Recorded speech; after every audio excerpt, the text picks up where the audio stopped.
Mu mihanda imeze nk'Iburayi na Amerika mu bwiza bwihariye buboneka hake gusa ku isi mu bihugu bikize kuruta ibindi. Mu Rwanda naho hari kubera ibitangaza biri kurebwa n'amaso y'isi yose. Aho abarenga miliyoni 300 hirya no hino mu isi hose bari kureba shampiyona y'isi y'amagare iri kubera mu rw'imisozi igihumbi. Ikaba inshuro ya mbere mu mateka yose y'iyi shampiyona ibereye n'aha ku mugabane wirabura Afrika. Bivuze ko Rwanda rubaye igihugu cya mbere mu kwakira amagare nk'aya kuri uyu mugabane wose. Guturuka ku birori bidasanzwe byabereye muri BK Arena mu masaha y'igitondo ku cyumweru tariki 21 byo gutangiza irisiganwa ku mugaragaro imbere y'amaso y'isi yose, ari naho abazajya basiganwa bazajya batangira urugendo rwabo kugeza kuri KCC Kigali Convention Center aho bazajya basoreza. Ibintu byari bicika ndetse mu masiganwa yabaye y'abagore yatangiye hagana saa 4:20.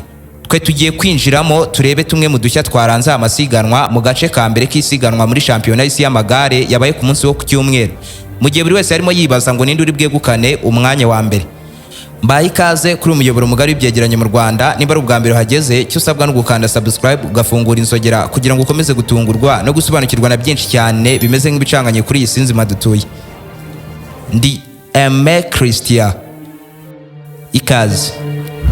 Aho ni waba ararembejwe n'abajura, wikeka inyatsi ku buryo ntacyo ukora ngo kiguhire, mufitanye amakimbirane mu muryango, ukeka ko umugabo cyangwa umugore wawe yaba guca inyuma, nuhirwa mu rukundo, wabuze umukunzi cyangwa urubyaro, naho utageze waka kazi ariko warakabuze burundu. Igisubizo cy'ibi byose ni Muganga Ruti, ushyira iherezo ku bibazo byajujubiza ubuzima bwawe. Muganga Ruti atanga umuti ugarura ibyibwe, agatanga umuti urinda abajura burundu, umuti ugaragaza abagabo n'abagore bacana inyuma, agashyira igitinyiro ku muntu cyangwa ikintu runaka, agakiza burundu inyatsi n'ibijyanye nazo, agatanga igihano ku wahemukiye undi. Ndetse uyu muganga anatanga umuti ku bakobwa babuze abagabo n'umuti ku babuze urubyaro, agatanga umuti ku babuze akazi burundu, akanavura burundu amarozi y'amoko yose. Muganga Ruti agukoraho rikaka aho waba uri hose mu isi. Icyo usabwa ni ukumuhamagara cyangwa ukamwandikira kuri nimero uri kubona muri screen yawe. Hitamo neza uhahira ibikoresho by'ikoranabuhanga bigezweho mu iduka ry'abasirimu muri Connect One, ahacururizwa ibikoresho by'ikoranabuhanga bigezweho ku giciro kinogeye buri wese. Ducuruza telefone z'amoko yose agezweho uhereye ku Google Pixel akunzwe na benshi, Samsung z'amoko yose mu byiciro bigiye bitandukanye kugeza ku ma iPhone 16 Pro Max n'izindi zose z'ama iPhone zazibanjirije. Tugurisha computer z'amoko yose kuva kuri computer ngendanwa z'ama laptop, ama desktop meza mu biro kugeza ku makompyuta y'amaseriveri agezweho. Aha kandi unahasanga radio n'ama ecouteur bigezweho by'amoko yose ndetse na za accessoires zose z'ibikoresho by'ikoranabuhanga ducuruza nk'ama keyboard, mouse, imigozi y'amoko yose, za printers, battery z'amoko yose ndetse n'ibindi byose byuzuzanya nabyo kugira ngo bigire ubuzima burambye. Isibye kuba ibi byose muri Connect One ubihabwa ku giciro gito ugereranyije n'ahandi. Tunatanga grani y'amezi 3 kandi ugurira iwacu si ngombwa ngo agere aho dukorera uko tunakora delivery mu Rwanda hose. Dukorera mu mujyi wa Kigali mu nyubako ya Mateus iteganye no kwa Makuza muri etage ya mbere ahakorera Agiye Electronics mu muryango nimero FF05. Ukeneye ibyo ducuruza aduhamagara cyangwa akatwandikira kuri nimero yacu uri kubona muri screen yawe. Mu buryo budasubirwaho, Connect One ni ubwami bukuru bw'ibikoresho by'ikoranabuhanga mu Rwanda.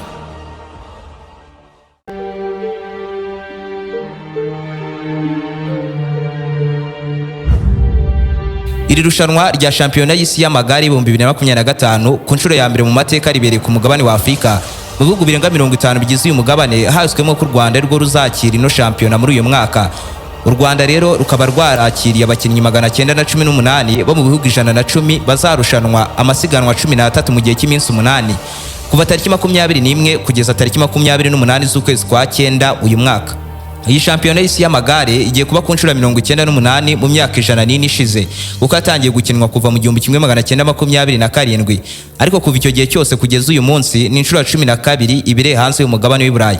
Aho ibihugu byo hanze y'Iburayi byakira irushanwa mbere y'uko u Rwanda ruryakira, harimo nka Canada yakira irushanwa mu 1974, Venezuela mu 1977, Qatar mu 2016 na Leta Zunze Ubumwe za Amerika mu 2013. Mu masaha y'igitondo mu nyubako ya BK Arena byari bicika abantu benshi bavuye mu bice bigiye bitandukanye byo mu mujyi wa Kigali ndetse n'abanyamahanga baturutse hirya no hino ku isi hose. Bose barimo binjira muri iyi nyubako ubusanzwe yakira abantu bagera ku bihumbi 10 bicaye neza ariko nanone bashobora kwiyongera. Aha niho harimo habera ibirori byo gufungura ku mugaragaro irushanwa rya shampiyona y'isi y'amagare imbere y'amaso y'isi yose. Abenshi bo bahazindukiye bagaragaye mu myambaro yihariye idasanzwe, bishimye baririmba banabyina. Abenshi bambaye imyambaro iri mu mabara agize idarapo ry'u Rwanda.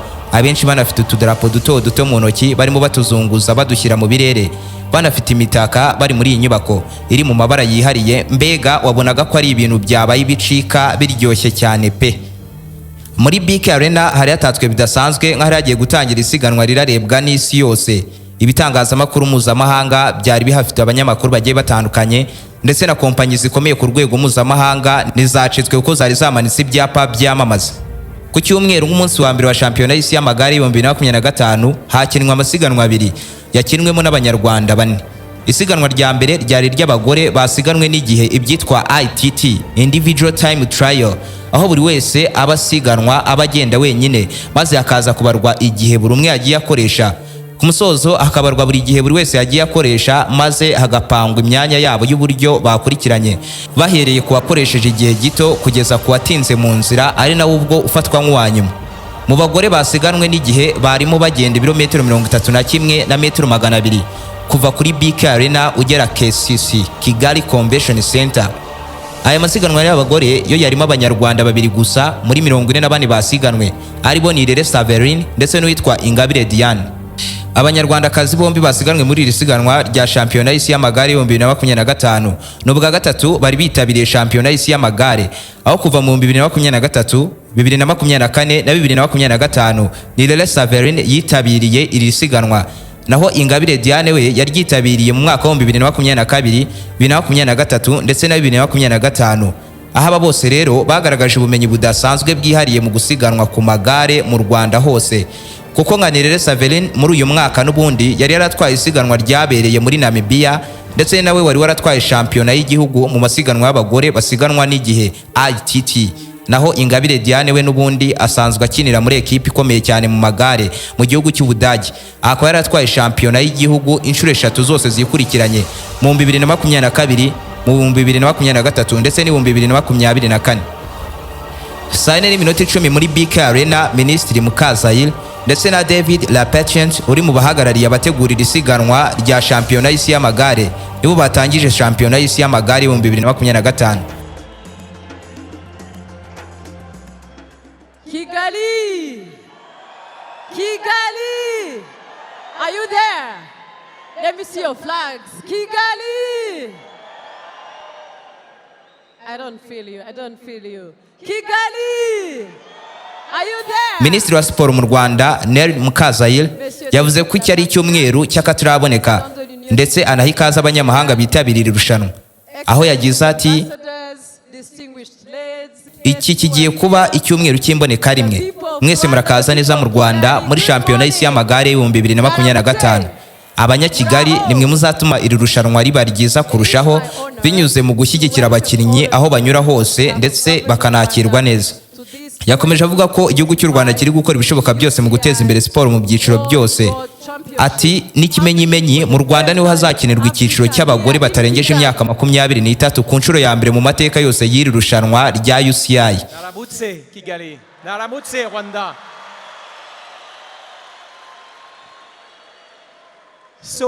Perezida wa UCI itegura irushanwa David Lapetient yashimye ubuyobozi bw'u Rwanda by'umwihariko Perezida Paul Kagame, avuga ko ari we washyize imbaraga mu kugeza iri siganwa ku mugabane wa Afurika by'umwihariko mu Rwanda.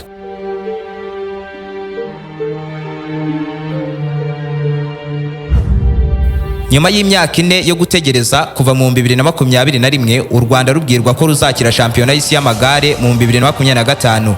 Kera kabaye saa 4:22 igare rya mbere ryahagurutse muri BK Arena.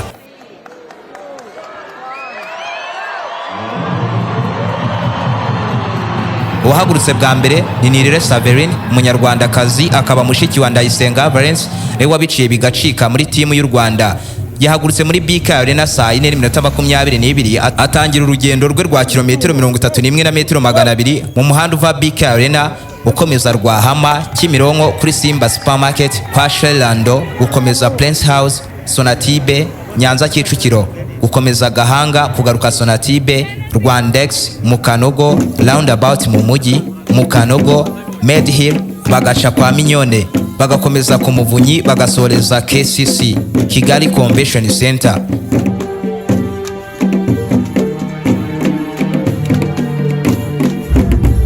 Muri aya masiganwa buri wese yagendaga yisanzuye mu muhanda kuko buri nyuma y'iminota 2 cyangwa 5 nibwo ahagurukaga igare muri BK Arena. Ku mihanda kuri buri santere abaturage bari benshi ku mihanda baje kwihera ijisho shampiyona y'isi y'amagare, dore ko nubundi abenshi ari ubwa mbere bari babonye amagare. Kuri Kigali Convention Center niho hasorejwe isiganwa ry'umunsi wa mbere, ndetse naho hazajya hasorezwa andi masiganwa yose azaba muri shampiyona y'isi 2025. Mu masaha ya 4:40 abantu bari benshi bari bamaze kugera kuri Kigali Convention Center bategereje kureba uko aya masiganwa ari buze gusoza mu gice cya mbere cy'abasiganwa n'igihe ITT, Individual Time Trial.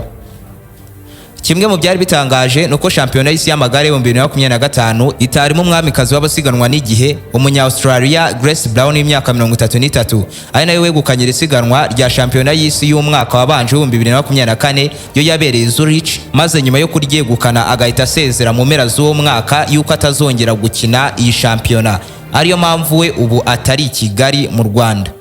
Ubwo rero abari bahanzweho amaso na benshi bahabwa amahirwe yo kuza gutsinda n'abamuje inyuma muri uwo mwaka barimo umuhorandi witwa Demi Vollering ndetse n'umunyamerika witwa Dejet Crowe. Irushanwa kandi ryarimo rica ku mateleviziyo mpuzamahanga ndetse no ku bitangazamakuru bigiye bitandukanye bikorera ku mbuga nkoranyambaga zigiye zitandukanye. Mu gihe abari muri Kigali Convention Center bo barimo bareba amasiganwa yose kuri za televiziyo nini rutura, mu gihe bari bataragera aho basoreza iri siganwa.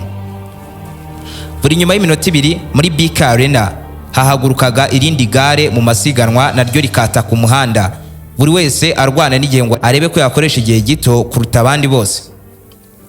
Umunyarwandakazi ni Saveline niwe wasoje mbere isiganwa ry'abagore basiganwe ku gihe, yakoresheje iminota 50 n'amasegonda 7 ku ntera ya kilometero 31 na metero 200. Saa 5:22 isiganwa ry'abagore ryari rigeze hagati, ibintu byabaye ibindi hamaze guhaguruka abakinnyi 23 muri 44 bagombaga guhaguruka. Mu gihe 21 bari basigaye harimo umunyarwandakazi Ingabire Diane wahagurutse saa 5:32. Mu muhanda Nyanza Kicukiro ni hamwe mu hari ubwitabire bwinshi bw'abaturage bwari hejuru, abafana bari benshi ku muhanda.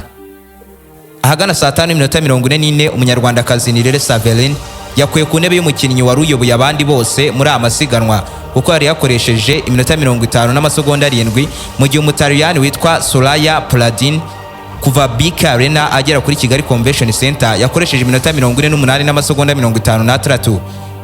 Gusa ariko uyu mutaliyani nawe niyatinze ku mwanya wa mbere kuko atarashana iminota 5 ageze kuri Kigali Convention Center. Hahise hagera umukinnyi w'umushinwa witwa Zhang Hao we wakoresheje iminota 47 n'amasegonda 33. Abari aho bose barumirwa kuko byari byaryoshye bamburana umwanya wa mbere, abafana byabarenze. Kicukiro Sonatibe niho hari abafana benshi kuruta ahandi hose mu mujyi wa Kigali, kubera uburyo abari kuri Sonatibe bari mu nyungu nyinshi z'uko abakinnyi bahanyuraga inshuro 2 zose bazamuka bavuye mu muhanda wo kuri Prince House ndetse no mu gihe bagaruka bavuye Nyanza aho bahitaga berekeza Rwandex. Saa 6:5 Umufransakazi Juliette Lebes yaramaze guhaguruka muri BK Arena atangira urugendo rwe rwa kilometero 31 na metero 200. Bivuze ko hari hasigaye abakinnyi 3 gusa bari batarahaguruka, barimo Anna Henderson w'Umubwongereza, Dejet Crowe w'Umunyamerika ndetse n'umuhorandi witwa Demi Vollering. Uko aba bose bagiye bahaguruka mu bihe bigiye bitandukanye ni nako bagiye basoza mu bihe bigiye bitandukanye, maze rero buri wese akabarwa igihe yagiye akoresha. Ahagana saa 6:08 umukinnyi wo mu Buholandi witwa Anne van der Breggen niwe wari uyoboye abandi bose kuko yari amaze gukoresha igihe gito kuruta abandi, akoresheje iminota 44 n'isegonda 1 mu rugendo ruva BK Arena rwerekeza Kigali Convention Center. Iki gihe umunyarwandakazi ni Saveline yari amaze kugera ku mwanya wa 7 kuko abakinnyi bagendaga basoza ni nako uwayoboraga agendaga ahinduka n'imyanya igahindagurika, bagiye bamusunika mpaka ku mwanya wa 7. Saa 10:10 abakinnyi bose mu bagore bari bamaze guhaguruka kuko wahagurutse nyuma ari umuholandi wabaye wa 2 muri ITT ya shampiyona y'isi y'amagare mu 2024. Muri aya masiganwa y'abagore mu muhanda w'amabuye ahazwi nko kwa Mignone, abenshi mu bakinnyi niho batakarizaga igihe bakisanga mu myanya y'inyuma. Saa 6:40 Umusuwisikazi witwa Maren Lelza yambuye umwanya wa mbere Umuholandi-kazi witwa Anna van der Breggen kuko yaturutse BK Arena akagera kuri Kigali Convention Center akoresheje 43 n'amasegonda 9, amurushije amasegonda 51 ndetse n'amasiyeri 89. Aha kandi Umunyarwandakazi Nirere Saverine yari amaze kuva mu myanya 20 ya mbere. Nimba hari ahantu hari ibyishimo byinshi ni Remera, ahari hateraniye umubare munini w'abaturage, naho kuva kuri Kigali Convention Center aho bagombaga gusoreza bose ibirori byari byabaye ibindi. Saa 7 zuzuye amarushanwa y'ibihe mu masiganwa y'abagore muri shampiyona y'isi y'amagare 2025 igice cya mbere cyo ku munsi wa mbere cyari gisoje, aho Maren Lelza Umusuwisikazi yasoje ari uwa mbere mu bagore basiganwe n'igihe ibizwi nka Women Elite Individual Time Trial. Uyu wabaye uwa mbere yakoresheje iminota 43 n'amasegonda 9 ku ntera ya kilometero 31 na metero 200, arusha Anne van der Breggen amasegonda 51 n'amatiyesi 89. Ni mu gihe Umunya-Norvège Catherine Arlerud yabaye uwa gatatu asizwe umunota umwe n'amasegonda 28 n'umwanya wa mbere. Umugore wa Tadej Pogačar Eliske Zigat wo muri Slovenia yabaye uwa 9 asizwe iminota 3 n'amasegonda 30 n'uwabaye uwa mbere. Ni mu gihe Umunyarwandakazi Nirere Saverine wahagurutse mbere y'abandi bose abaye uwa 27 akoresheje iminota 50 n'amasegonda 7 ku ntera ya kilometero 31 na metero 200, arushwa iminota 6 yose n'amasegonda 58 umukinnyi wabaye uwa mbere wo mu Busuwisi. Naho Ingabire Diane yabaye uwa 35 akoresheje iminota 52 n'amasegonda 57, arushijwe n'umukinnyi wa mbere iminota 9 yose n'amasegonda 48. Mu bakinnyi 44 b'abagore basiganwe ku cyumweru, babiri ba nyuma barabanye Qatar bakurikiye Umunya-Uganda witwa Trinita na Mukasa. Nuko byagenze mu bagore. Ariko nimba wishimiye ibyo dukora, ibuka kudukurikirana ku zindi mbuga nkoranyambaga zacu zirimo Instagram na TikTok. Ni Aime Christian 01. Niba ari ubwa mbere kandi wari wisanzwe kuri umuyoboro mugari w'ibyegeranyo mu Rwanda, icyo usabwa ni gukanda subscribe ugafungura inzogera kugira ngo ukomeze gutungurwa no gusobanukirwa na byinshi cyane bimeze nk'ibicanganye kuri iyi si nzima dutuye. Ndi Aime Christian. Naho ubutaha.